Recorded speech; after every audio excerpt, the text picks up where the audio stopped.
Its infrastructure has taken a hit. Its military has been all but blown away. Its allies are weakened. Its people are suffering. But Iran still has one piece left: the bishop, religion. And that bishop is sitting right on the diagonal of one of the most important straits in the world, Hormuz. And this is what makes the board dangerous. You see, Iran is not trying to win the game, at least not in the normal way. Iran is not trying to become stronger than America. I mean, look, it can't. Iran is not even trying to have more ships, more dollars. It's not trying to have more aircraft carriers. And you might ask, why is Iran still in the game? Because Iran is doing something much more sinister. Iran is saying, if I can't win, I'll just make sure you can't breathe. It's not chess, that's strangulation. Now, watch this.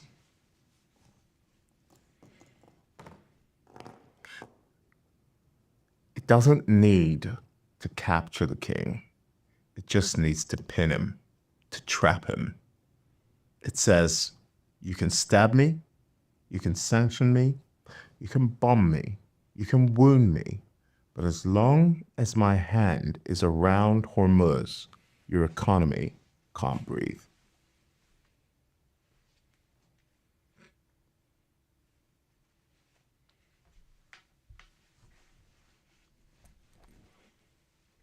Well, hello, everybody. This is a live broadcast today.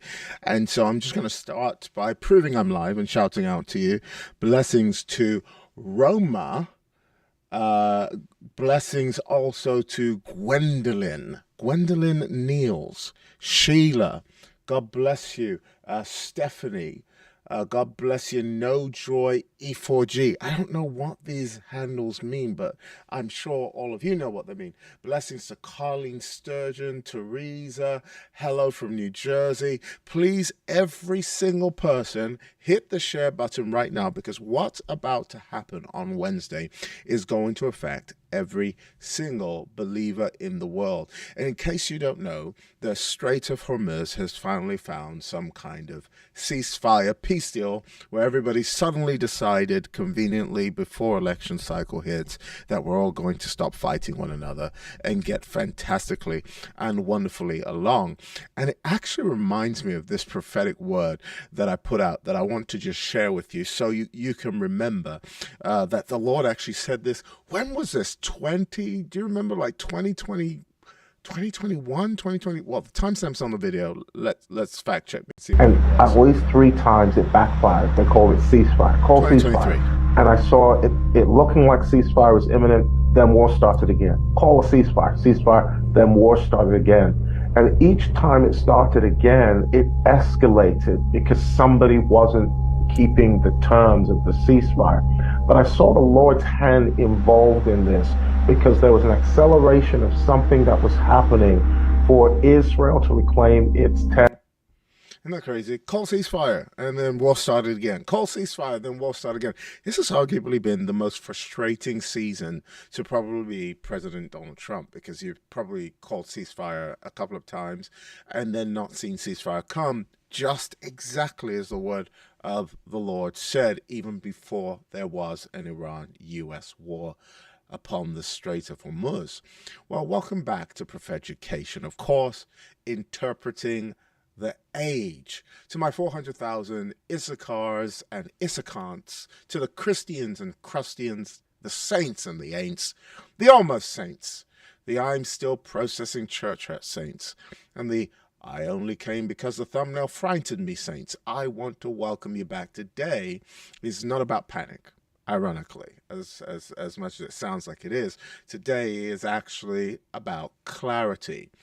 Because panic is what happens when you see events, but you don't understand systems, times, and seasons. Discernment is what happens when you can see the event, trace the system and interpret the spirit and know exactly what to do next. If you're that person, if you're an Issacharite, just say Issachar. If you're an Issachant, just say Issachant. It's fine if you're an Issachant, because by the end of today, I hope you become an Issachar. I hope that every single one of you commit right now, before I continue, share this link. Slap that share button silly and hit that subscribe button, because we've just got told that 50% of you don't actually subscribe. You just watch.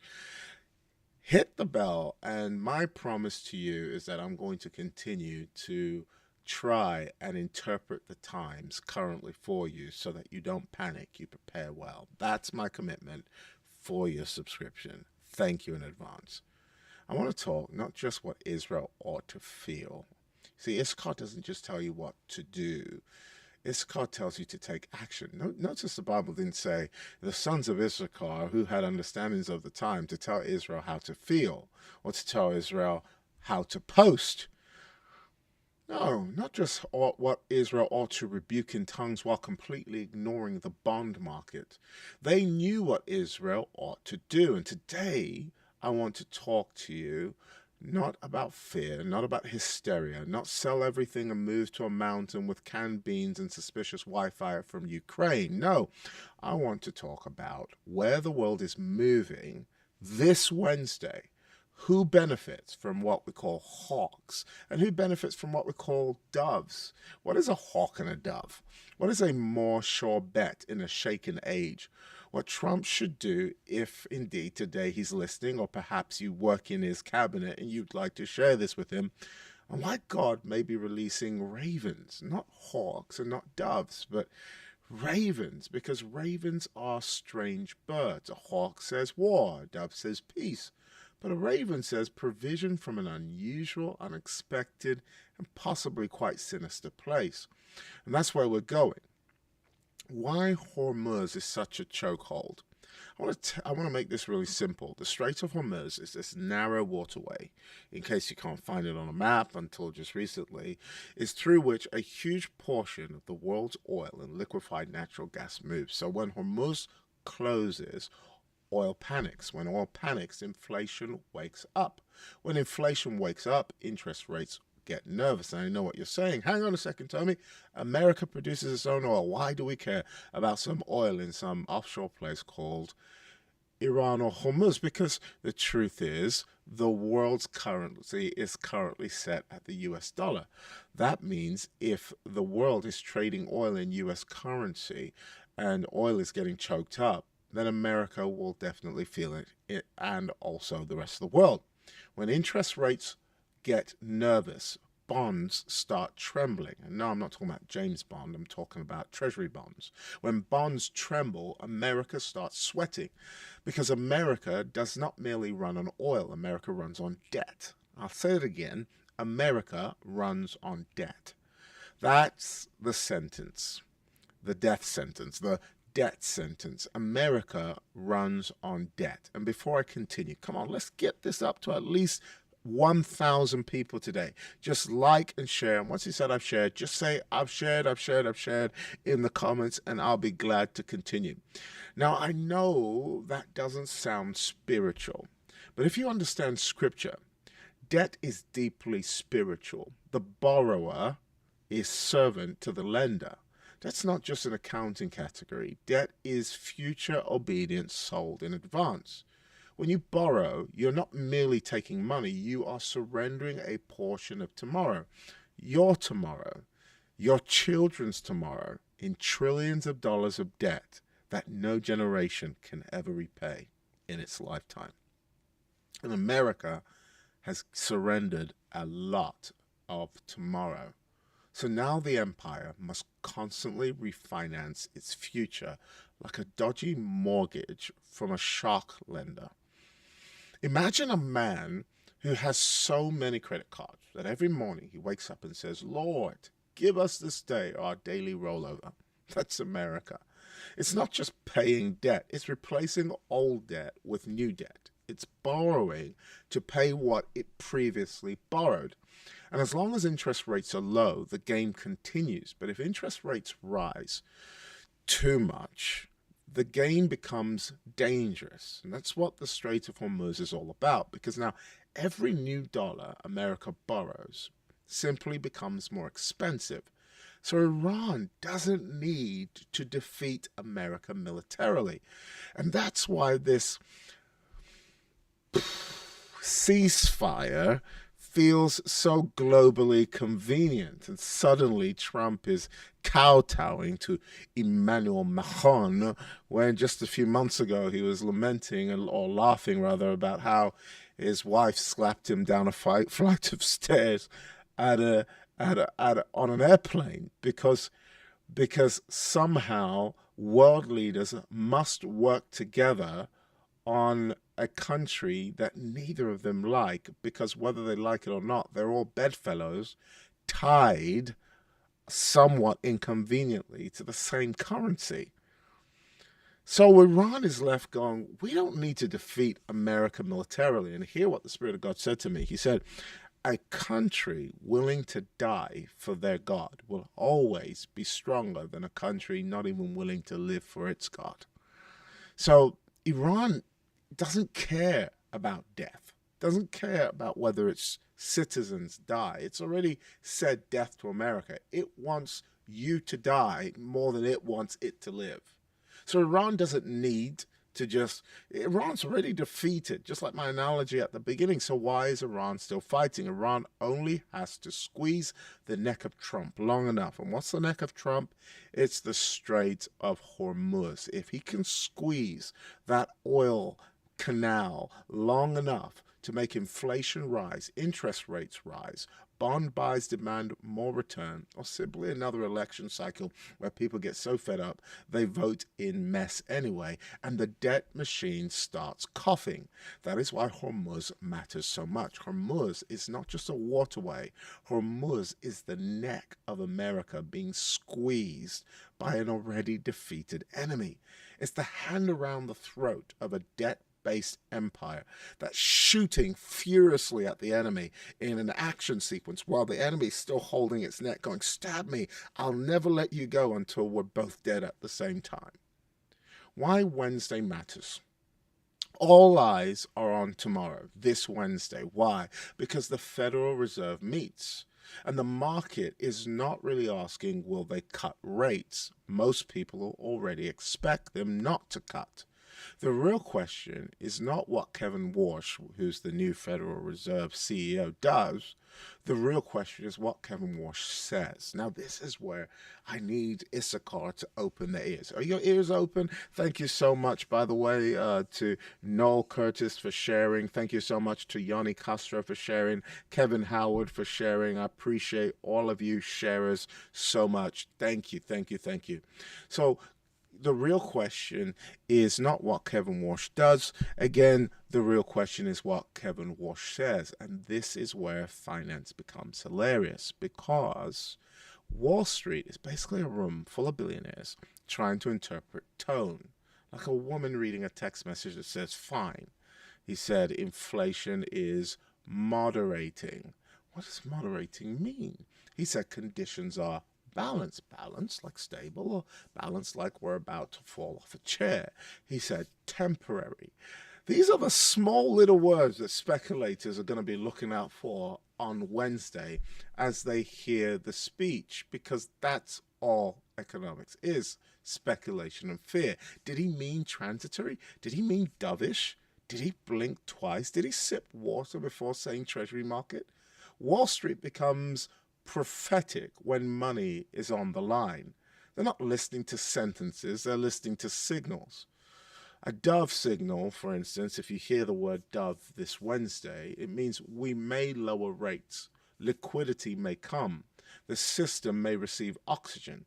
A hawk signal, if you hear him say that this Wednesday, means inflation is still dangerous. Rates may stay high, liquidity may remain tight.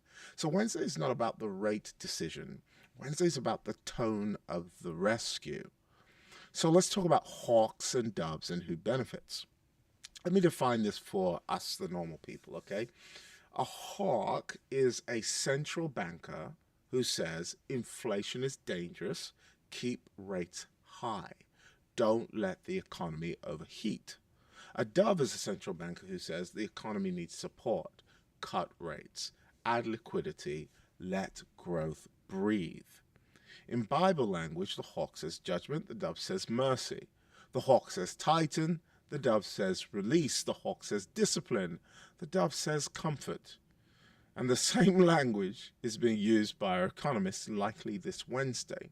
Now, who benefits from a hawk? If Walsh, the new director of the Federal Reserve, sounds hawkish, meaning he focuses on inflation and higher for longer rates. Okay, I'll say it again, inflation and higher for longer rates. Just know that's hawkish. Then cash becomes powerful. The dollar may strengthen. Short-term treasury bills may remain attractive. Money markets, funds, may still pay decent yields. Defensive assets may hold better. Overvalued growth stocks may struggle. Bitcoin may struggle. Speculative AI names may struggle. Weak companies that need cheap money may get punished. A hawk benefits because people already have cash, discipline, patience, and the ability to wait. A hawk punishes people who are over leveraged, emotional, and addicted to cheap money. In simple language, a hawk is bad for people who built a mansion on a credit card. Now, who benefits from a dove? Okay, if Walsh sounds dovish tomorrow, meaning he hints that cuts are coming or the Fed is willing to support the bond market, then what that means for us is liquidity returns. That means stocks may rise, gold may rise, silver may rise, Bitcoin may rise, commodities may rise, real estate may rise, AI and tech can breathe again, risk assets may get oxygen. A dove benefits people who own assets before the liquidity comes, because liquidity is like rain. Okay, when rain falls, whatever is planted grows. If you planted wheat, wheat grows. If you planted weeds, they grow. If you planted nothing, you stand there wet and philosophical. That is why preparation matters. So what's the most sure bet for us? Now, I must say this clearly, and I've got to repeat myself. I'm a prophet. I'm not a financial advisor. I am a prophetic educator. I'm not your prophetic guru. So do not sell your house because Tomi moved a chess piece on a YouTube video. Take counsel, pray, study. Don't become reckless. But we can talk about strategy, okay?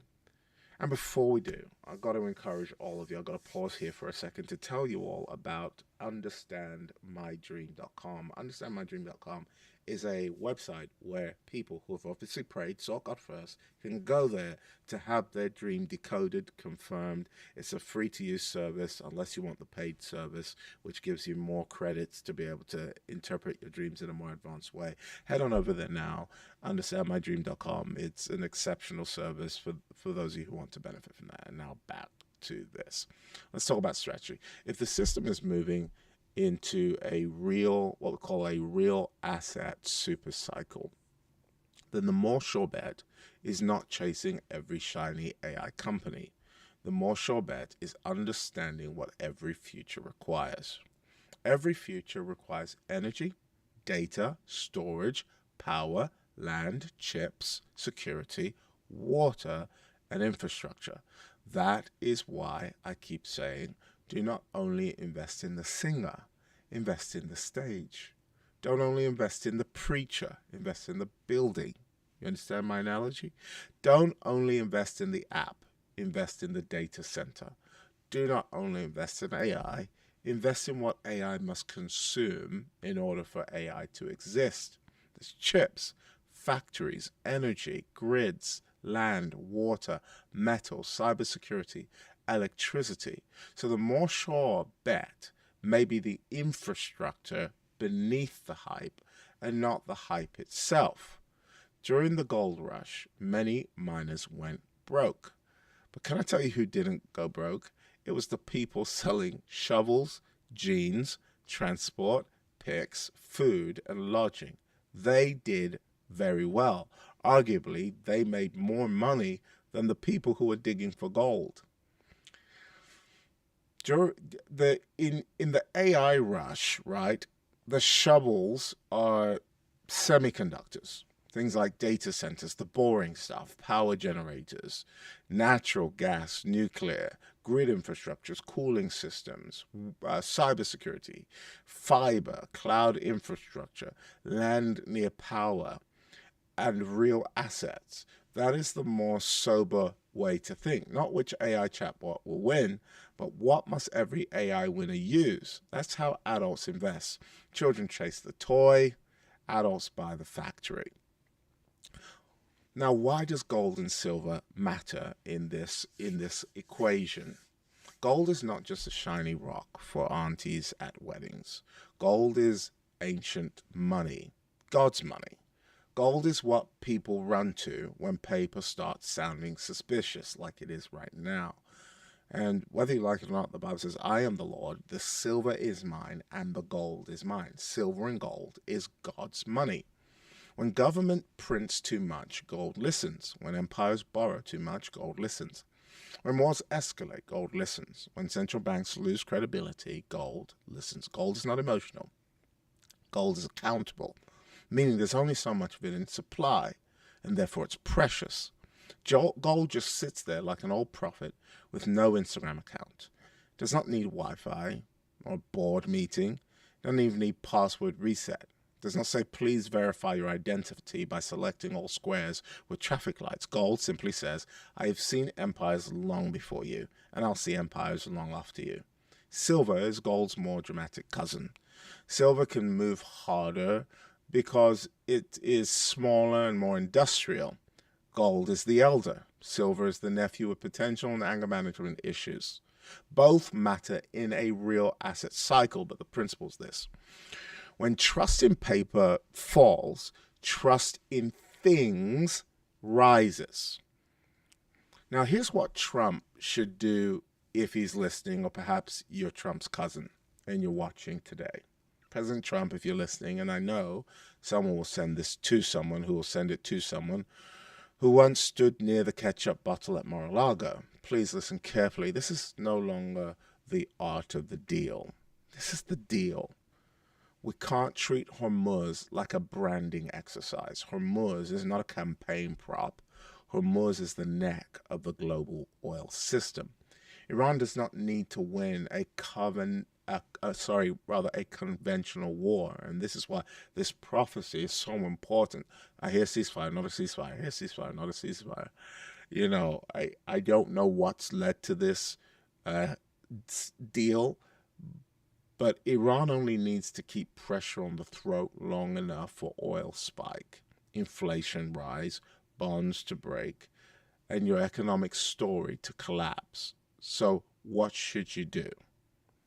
Number one, Mr. President, with humility and respect, secure the free flow of Hormuz without humiliating Iran so badly that they choose martyrdom over compromise. Never negotiate with a civilization by only calculating what it wants to gain.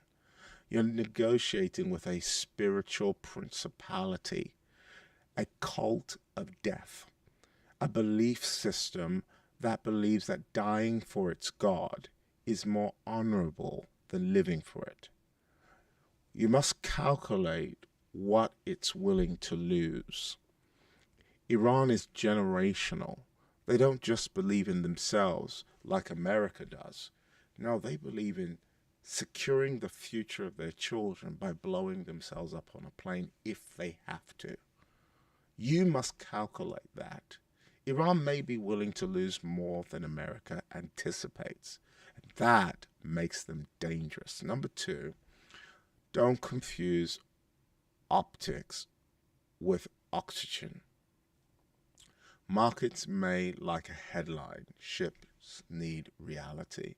A press conference does not reopen a strait. Signed paper doesn't calm a tanker captain. A handshake doesn't lower insurance premiums. A true social post doesn't magically bring oil through contested waters. We need actual maritime flow. And number three, if there's a way, sir, to make this deal more verifiable, trust is not a strategy, verification is. Number four, we need to not allow the dollar to depend on endless emergency theater. America cannot keep living from crisis to crisis, bailout to bailout, liquidity injection to liquidity injection, and still pretend that this is strength. America needs a courageous leader, a Thatcherite, somebody who can tell us what's really going on and how bad the budget sheet is. We don't need parents who are pretending that everything's okay whilst the ship is being jumped. We need parents who can tell us, Mommy and Daddy are in some financial problems, and we're going to have to take some time out to figure this thing out. And hopefully if we can all work together, because now I trust you all as grown children, perhaps as grown children we can get through this crisis together. We did it in World War One. We did it in World War Two. We just need a leader courageous enough to tell us the truth so that we can band together and do it again. Number five, can we rebuild the industrial base? The future doesn't belong to nations that only financialize. China is proving this.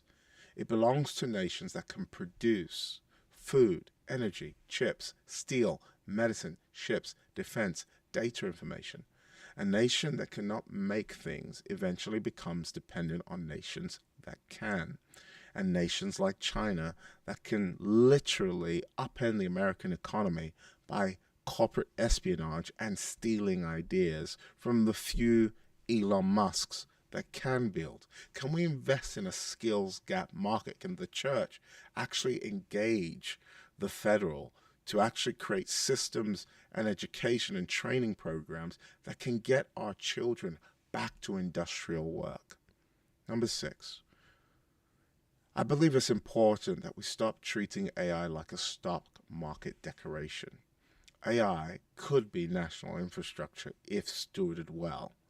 If America loses the infrastructure race, it will lose the future. Number seven, most importantly, tell the truth. The American people are tired of being lied to. We're tired of being treated like children. We're tired of politicians telling us everything's okay whilst they're running side hustles with our children's future being held at hostage to many of their financial misdeeds. We're tired of watching Nancy Pelosi miraculously make billions of dollars off of insider trading whilst arresting our children for doing the same thing. People can handle pain a lot better than they can handle deception. It's time to stop saying everything's fine if it's not fine. It's time to say we're in a really dangerous transition. We are stabilizing oil, protecting the bond market, rebuilding production, and preparing America for the next age. I believe that is leadership. I want to just talk briefly. If you think this is helpful and you think somebody needs to hear this, please hit the like button. Please hit the share button. It encourages me to continue to simplify or interpret the world around you in a greater way. Believe me, I'm not just looking for more followers. I'm looking to get this message out, and it's your share that helps do that. Now let's go prophetic, because what's happening at Hormuz is not merely a blockade. It's a siege. A siege is when an enemy does not need to destroy you instantly or militarily. He only needs to restrict your access long enough for your internal systems to fail. A siege doesn't weaponize guns, it weaponizes time.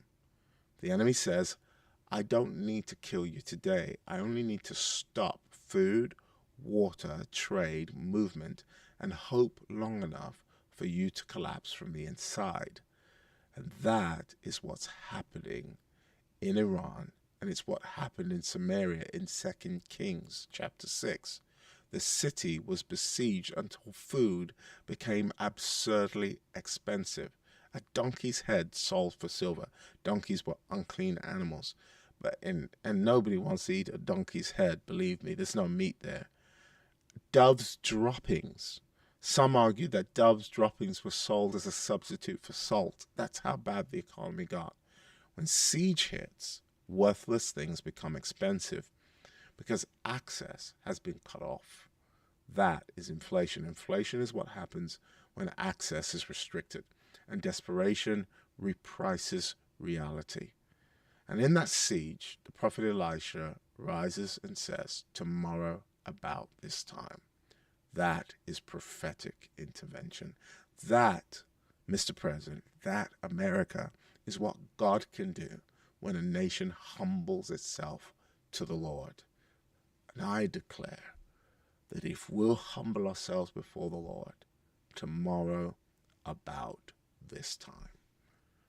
That is prophetic intervention. A prophet does not merely describe the siege. A prophet declares the break in the siege. But here's the strange part. How did God break the siege? Not through Israel's army. God made the enemy hear the sound of chariots when lepers moved. The enemy panicked. The siege broke. God used the people nobody expected, the ravens. And that's the theme. God doesn't always break a siege through hawks or doves. Sometimes he sends ravens. Hawks represent war, doves peace. Ravens represent strange supernatural provision. Elijah was fed by ravens. The bird that should have been unclean became the catering department of heaven.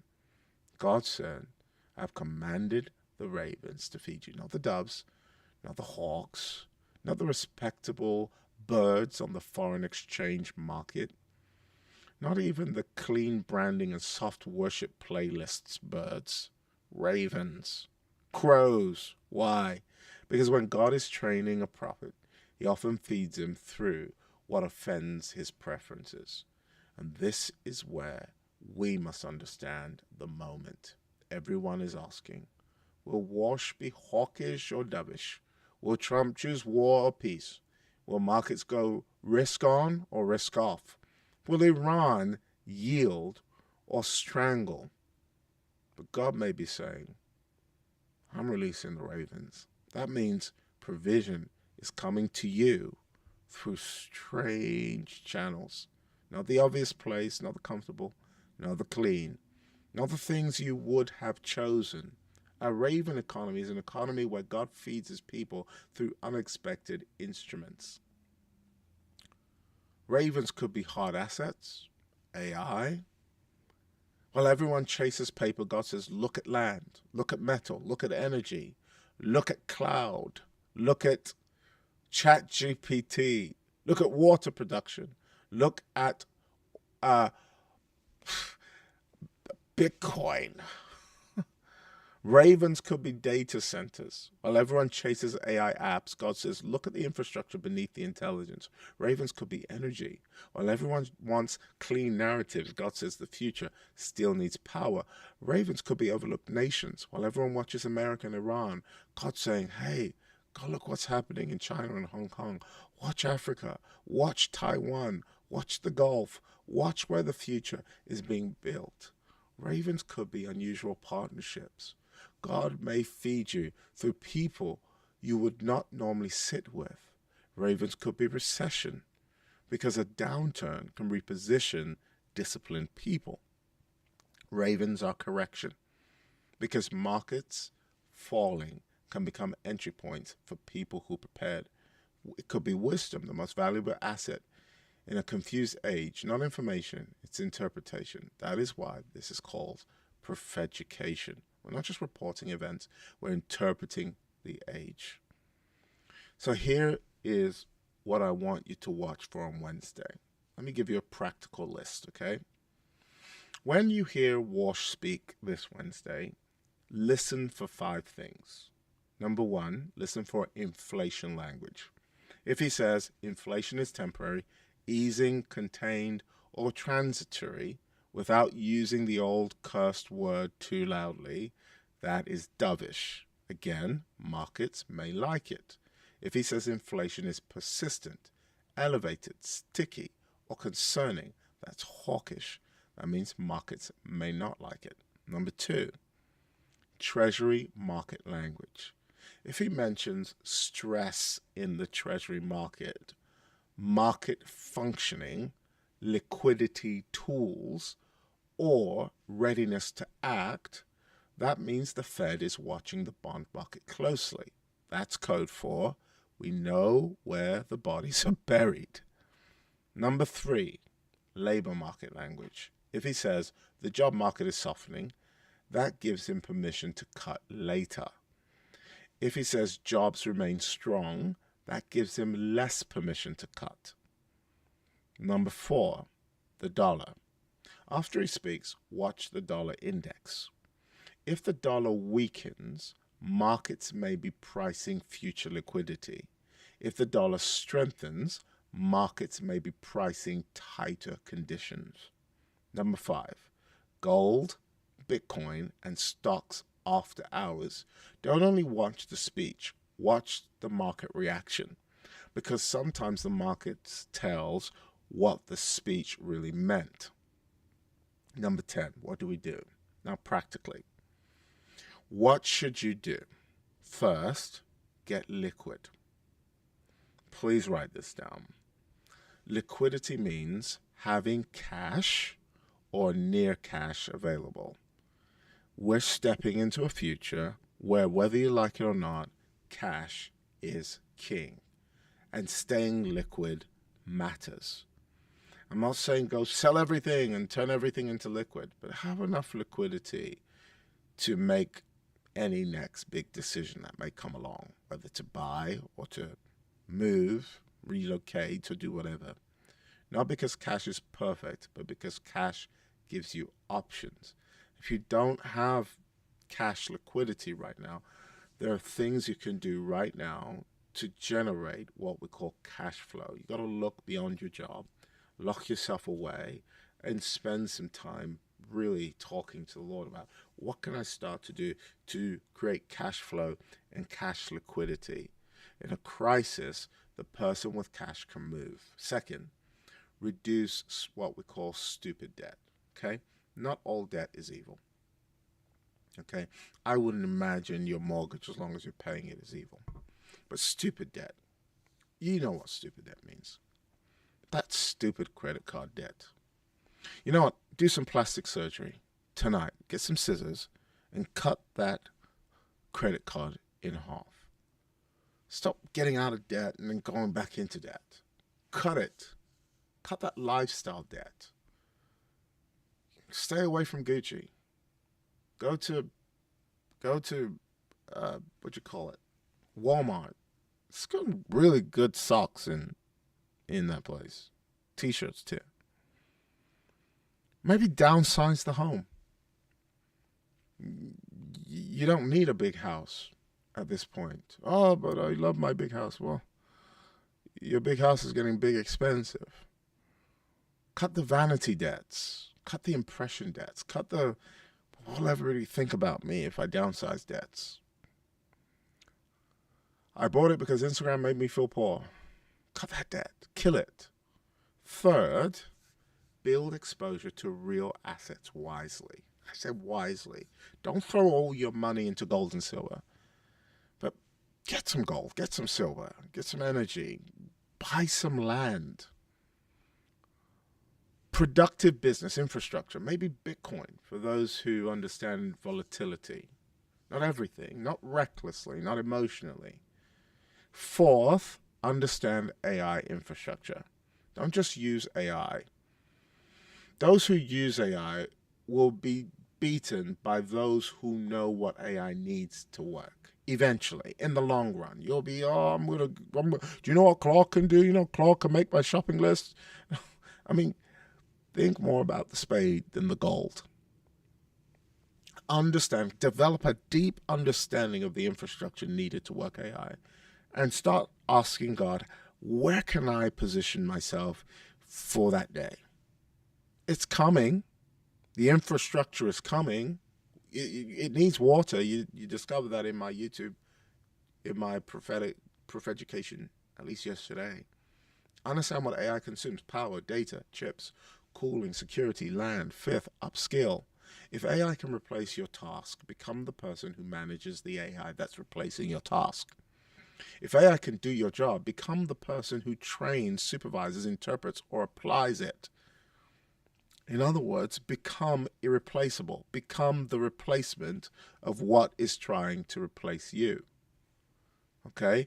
If AI can do your job, then become the boss of the AI that's doing your job. Sixth, build community. The early church was not just spiritual, it was economically resilient. They broke bread, they shared, they met needs. A lonely Christian in a supercycle is vulnerable. And if you'd like me to talk about supercycles and define what they are, please just type in the chat after this. Love you to talk about supercycles, and we'll do a whole education on a supercycle. Seventh, pray over gates. Hormuz is a gate. Taiwan is going to be the next important gate around 2028. We're going to be talking about Taiwan. Malacca is a gate. Suez is a gate. Panama. The bond market is a gate. The Fed is a gate. Data centers are gates. AI is a gate. So when you say lift up your head, oh you city gates, just remember the gates you're speaking about. I hope you're less scared now we come to the end. If this feels frightening, breathe. Goal isn't fear. My goal in prophetic education is sobriety. It's to raise people who understand the times and know what to do. Training people to be prophets and prophets to be people is the core of who I am. God has never needed stable markets to feed his people. He fed Israel in the wilderness, Elijah by ravens, widows with a jar of oil, Samaria after siege, 5,000 with a boy's lunch. The question is not, can God provide? The question is, will we recognize the form provision takes in this season? Because sometimes provision looks like a dove. Sometimes it looks like a nice, cool, bold eagle. But in this season, it's going to look like ravens. And if you reject the ravens, you'll reject the seasons. If it doesn't match your religious imagination, then you'll reject it. And this is the conclusion. The world is asking hawk or dove, but heaven is answering ravens. Hawks tighten, doves loosen, ravens feed. Hawks represent discipline, doves represent relief. Ravens represent supernatural provision through unlikely instruments. And in this season, God may not be asking you to pick fear or fantasy. Perhaps he's asking you to become wise enough to prepare, invest, maybe reduce some debt, understand markets, pray over nations, seek siege tactics. Wise enough to know when a deal is not just diplomacy, but oxygen. This is no longer the art of the deal. This is the deal. Because if Hormuz is the neck, oil is the breath, inflation is the fever, bonds are the heart, and the Fed, unfortunately, is the doctor. And Wednesday is when the doctor tells us whether he plans to treat the patient or pretend the patient is fine. But the church isn't called to panic in the waiting room. We're called to interpret the age. So, welcome to Prophetic Education, where we don't just watch the news, we discern the times. And to my Issachars and Issachants, Christians and Christians, saints and ain'ts, this is not the hour to be scared. This is the hour to be sober, because God is still God. And he still knows how to feed prophets with ravens. I really hope you've enjoyed this. In the chat and description, there's our new AI fully integrated website called understandmydream.com. And it's a great way for prophets like you to wake up from your dream, write it into that thing, and it will journal every dream you've had. It'll put it in sequences for you. It will keep it as long as you keep your account, and it will decode it for you. And actually will come with a dream dictionary as well. It will come with tools for you to pray into. It's the latest thing that we built, and I hope the tool enhances your spiritual journey. I'm the product of dream and dream interpretation, and I would love to share that gift with the world. And so we built this into the technology so that perhaps you, by the Holy Spirit and prayer, can have a greater understanding of what God shows you. If you've enjoyed this program and you'd like to let us know what you want us to talk about, please let us know in the description below. But for now, you've been watching Prof Education. I hope you've enjoyed this broadcast today. God bless you, and we'll see you next time.